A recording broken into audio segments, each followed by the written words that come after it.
नमस्कार, आप देख रहे हैं एबीपी गंगा। मैं हूं स्नेहलता। प्रदेश 360 की शुरुआत बड़ी खबर के साथ। लखनऊ से खबर है, जहां बेरोजगार अभ्यर्थियों को रोजगार दिलाएगी योगी सरकार।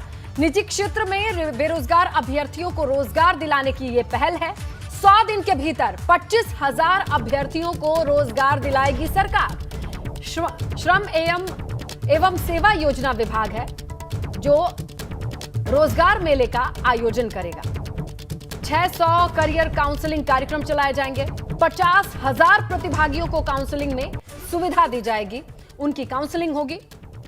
तो देखिए, बड़े पैमाने पर बेरोजगार युवाओं को रोजगार से जोड़ने के लिए एक मेले का आयोजन होगा, जहां 50,000 स्टूडेंट्स की यहां काउंसलिंग होने का लक्ष्य रखा गया है।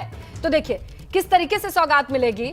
हर क्षेत्र में, निजी क्षेत्र में रोजगार दिलाने की यह पहल है और श्रम सेवा योजना विभाग इस रोजगार मेले का आयोजन करने जा रही है। 100 दिन के भीतर 90 रोजगार मेले आयोजित हों, यह टारगेट रखा गया है।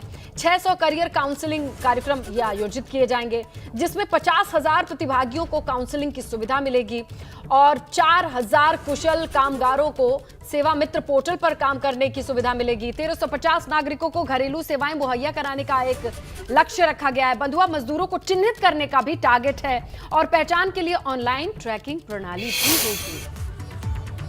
आगे बढ़ते हैं। संभल के सपा सांसद शफीकुर रहमान बर्क एक बार फिर अजीबोगरीब और विवादित बयान देकर सुर्खियों में है। शफीकुर रहमान बर्क ने एक तरफ बुर्के का बचाव किया तो दूसरी तरफ लाउड स्पीकर पर अजान को वाजिब बता दिया है। बाकी धार्मिक आयोजनों में ध्वनि प्रदूषण होता है, ऐसा कह दिया है। शफीकुर रहमान ने बुर्के की हिमायत करते हुए कहा कि जब बच्चियां बड़ी होने लगती हैं तो उन्हें कंट्रोल में करने के लिए हिजाब जरूरी हो जाता है। तो वहीं लाउड स्पीकर के मुद्दे पर बोलते हुए शफीकुर रहमान बर्क ने कह दिया कि अजान में तो सिर्फ 3 से 4 मिनट लगते हैं, ये खत्म हो जाती है। ऐसे में अजान से कहा ध्वनि प्रदूषण है। लेकिन आप इसी बयान में बर्क को ये सुनेंगे, कहते हैं लाउड स्पीकर पर चलने वाली बाकी धार्मिक आयोजनों में ध्वनि प्रदूषण होता है। इसके लिए उन्हें जिम्मेदार ठहरा दिया। इस्लाम में तो इसको मना है। इस्लाम मना करता है कि जब बच्ची बड़ी होने लगे, जवान होने लगे, तो उसको हिजाब में रहना चाहिए। इसलिए हिजाब ज़रूरी है कि बच्ची भी अपने कंट्रोल में रहे और हालात भी न बिगड़े, दूसरे लोग उस पर बुरी नज़र न डालें। हाँ, इस जो अखंड का ये जो 24 घंटे होता है, तो उसको तो आप नहीं कह रहे कि पॉल्यूशन हो रहा है, लेकिन यहाँ जो अजान 3-4 मिनट के अंदर ख़त्म हो जाती है, उससे पॉल्यूशन फैलाने की बात कर रहे हैं। तो ये नफ़रत की पॉलिसी है, ये नफ़रत की पॉलिसी नहीं होनी चाहिए। हरदोई पहुंची उच्च शिक्षा राज्य मंत्री रजनी तिवारी ने बड़ा बयान दिया। रजनी तिवारी ने कहा कि स्कूल और मदरसों में समान ड्रेस होनी चाहिए। साथ ही उन्होंने कहा कि स्कूल में बच्चों को अनुशासन सिखाया जाता है, लेकिन मदरसों में अलग ड्रेस उचित नहीं लगती। आपको बता दें कि उच्च शिक्षा राज्य मंत्री रजनी तिवारी हरदोई में टैबलेट और स्मार्टफोन वितरण कार्यक्रम में शामिल होने पहुंची थी, जहां उन्होंने ये बात कही। स्कूल एक ऐसी संस्था है जहाँ पे बच्चों को अनुशासन सिखाया जाता है और वहीं से उनकी नींव होती है। तो बच्चों के लिए यूनिफॉर्म बहुत आवश्यक है। हमको नहीं लगता कि उसके लिए कोई भी कुछ कह सकता है। मदरसे भी उसी से जुड़े हुए हैं, हमको नहीं सही लगता है कि वहाँ पे भी कुछ और होना चाहिए। 3 अप्रैल को गोरखपुर के गोरखनाथ मंदिर पर हमले के आरोप में गिरफ्तार अहमद मुर्तजा अब्बासी को उसके घर वाले शुरू से ही मानसिक विक्षिप्त बता रहे हैं। लेकिन जैसे जैसे मुर्तजा से पूछताछ आगे बढ़ रही है, आरोपी मुर्तजा खुद को एक के बाद एक नए खुलासे कर रहा है और कुछ और बता रहा है, जिससे साफ होता जा रहा है कि मुर्तजा के आतंकी तार गहराते जा रहे हैं। इसी बीच अब मुर्तजा का कबूलनामा भी सामने आया है, जिसमें वो बता रहा है कि उसने गोरखनाथ मंदिर पर हमला क्यों किया। तो कुल्फी के लिए बताया अंदर कोई पटरी में दुकान, वो मैंने लिया और एक और बड़ा वाला जैसे किए थे वो लिए। दोनों सामान लेके हम टेम्पो पे चढ़े। 450 से 500 रुपये का सामान था। टेम्पो पे चढ़े, टेम्पो से नौगढ़ है, शेर टेम्पो में नौगढ़ से जो है उसने कहा कि आपको रिजर्व में गोरखपुर पहुँचा देंगे। तो हमने कहा भाई ठीक है, गोरखनाथ में रुकवा देना। तो तो वहीं पुलिस है, उसी पे हम कुछ अपना कर देंगे कि हम भी चले जाएंगे, काम तमाम हो जाएगा, हम भी ना हम रहेंगे तो इस तरह से हमारे थॉट्स को बहुत से एंगल से हम सोच रहे थे जस्टिफाई करने का कि ऐसा भी है कि हाँ भाई देखो CNRC भी कर रहे हैं तो गलत हो रहा है ना। हमारे साथ जो गलत हुआ वो तो ड्राइविंग फैक्टर है ही, तो उसको मैं दिमाग में रखूँ जस्टिफिकेशन, उसके मतलब कोई काम करने से पहले आदमी जस्टिफिकेशन भी तो बनाता है, उसको मैं जस्टिफिकेशन दे रहा था देखो मुसलमानों के साथ जुल्म हो रहा है, कोई कर्नाटक में ये हो रहा तो हम अब कोई नहीं करेगा, तो मतलब उस तरह से मैं सोच के मैं बोला कि अब फिर थक गया सोच में बोला कर ही दो भाई, हम ही ये बीड़ा उठा ले मतलब हम मतलब अब हाँ यही सब कुछ लेके। यूपी में होने वाले MLC चुनाव को लेकर प्रचार आज थम गया। प्रशासन ने चुनाव को लेकर तैयारी पूरी कर ली है। पोलिंग बूथ पर व्यवस्थाएं दुरुस्त कर ली गई हैं, मतदान कर्मियों को ट्रेनिंग भी दे दी गई है और कल पोलिंग के लिए पार्टियां मतदान स्थल के लिए रवाना होंगी। दरअसल 9 अप्रैल को 36 सीटों में से बची हुई 27 सीटों पर वोटिंग होनी है। 12 अप्रैल को चुनाव के नतीजे आएंगे। इसी के साथ आपको बता दें कि 36 में से 9 सीटों पर पहले ही बीजेपी के उम्मीदवार निर्विरोध निर्वाचित हो चुके हैं।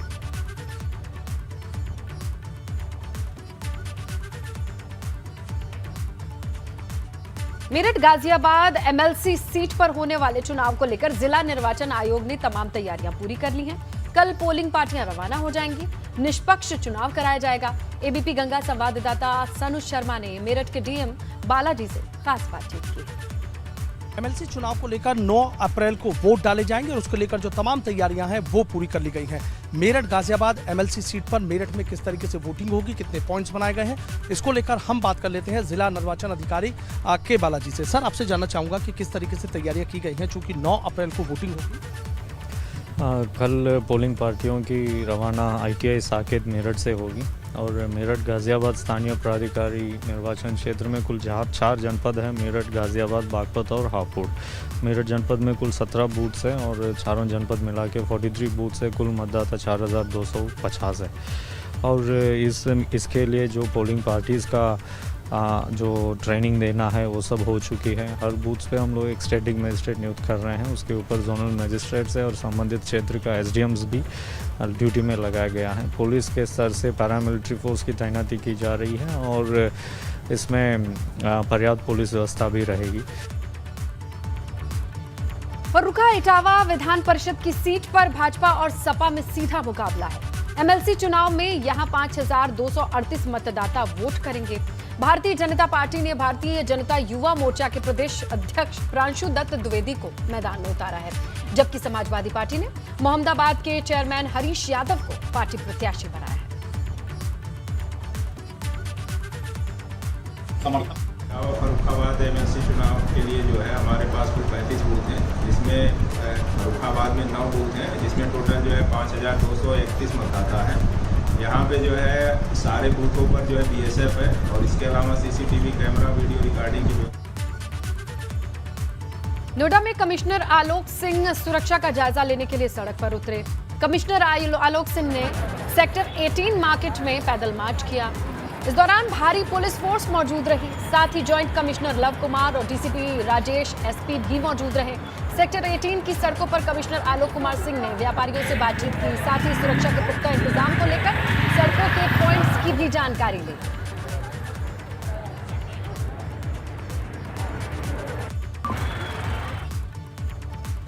यूपी सरकार में कैबिनेट मंत्री संजय निषाद को उनका नया सरकारी बंगला अलॉट हुआ, जिसके बाद डॉक्टर संजय निषाद ने अपने नए सरकारी बंगले में गृह प्रवेश किया।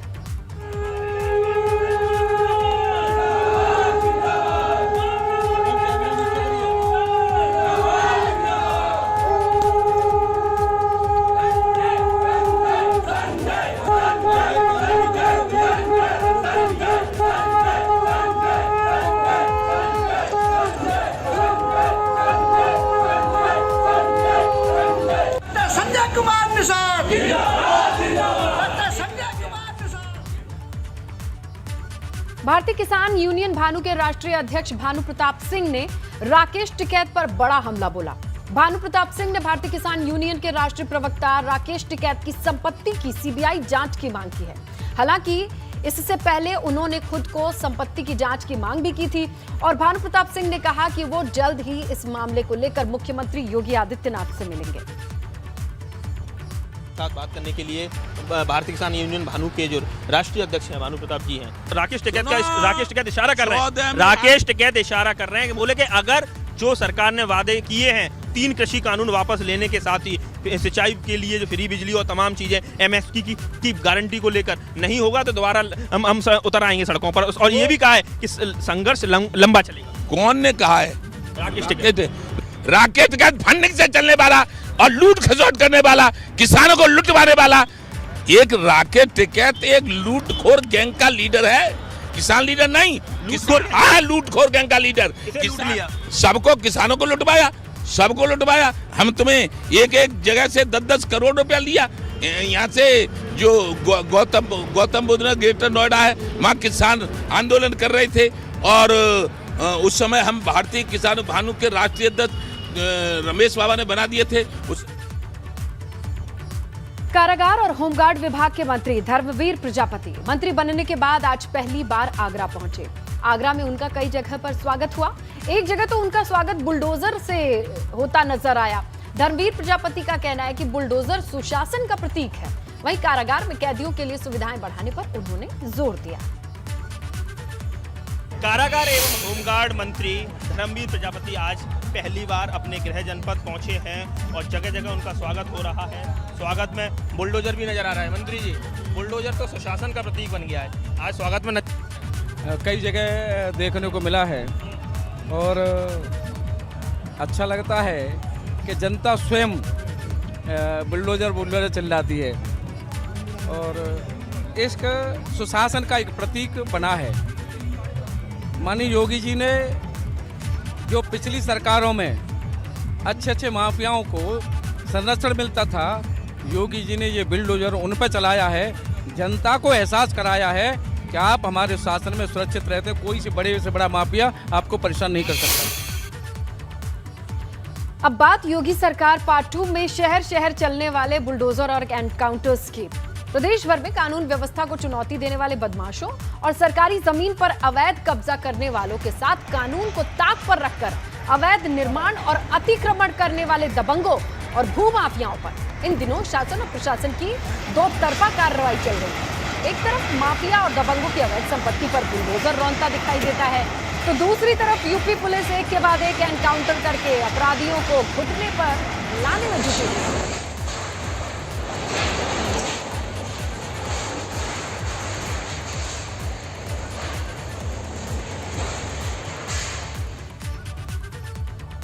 अब आपको 8 तस्वीरें दिखा रहे हैं कि किस तरीके से राजधानी लखनऊ से लेकर अलग अलग शहरों में अवैध निर्माण पर प्रशासन का बुलडोजर चलता दिख रहा है। लखनऊ में 2 जगह एलडीए ने कार्रवाई की है। जोन 3 के मैदा इलाके में 10 साल पहले की गई अवैध प्लॉटिंग पर बुलडोजर चला है। इसके साथ ही मोहनलालगंज में भी पूर्वांचल एक्सप्रेसवे के किनारे अवैध अतिक्रमण पर बुलडोजर चल गया। गोरखपुर में भी दुकानों के आगे से अतिक्रमण हटाया गया है।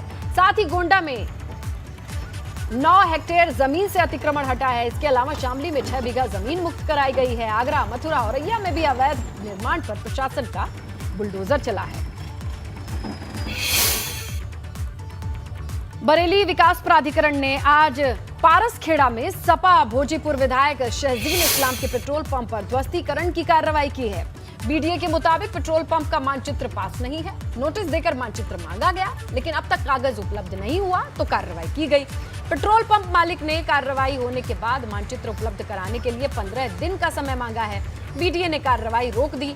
बता दें, हाल ही में शहजील इस्लाम ने एक स्वागत समारोह में मुख्यमंत्री योगी आदित्यनाथ के खिलाफ विवादित बयान दिया था, जिसके बाद उनके खिलाफ थाना बरदारी में रिपोर्ट भी दर्ज कराई गई। उत्तर प्रदेश में योगी सरकार की वापसी के साथ ही अपराधियों और बदमाशों के बुरे दिन की मानो वापसी हो चुकी है। शहर शहर लूट, हत्या, डकैती, बलात्कार, झपटमारी के वारदातों को अंजाम देने वाले अपराधी अब पुलिस के सामने गिड़गिड़ाते हुए नजर आते हैं। अपराधियों के खिलाफ पुलिस सख्त कार्रवाई का अंदाजा आप इस बात से लगा सकते हैं कि बीते 24 घंटे में यूपी पुलिस ने 7 जिलों में 8 एनकाउंटर करते हुए 15 शातिर और इनामी बद अपराधियों को गिरफ्तार किया है। इनमें से ज्यादातर संभल जिले से हैं, जहां पुलिस के साथ सीधी मुठभेड़ के बाद कई अपराधी जेल की सलाखों के पीछे पहुंच चुके हैं। और अब आपको 7 जिलों की 8 तस्वीरें दिखाते हैं। अंदाजा लगाइए कि किस तरीके से पूरे यूपी में अपराध पर नकेल कसी जा रही है।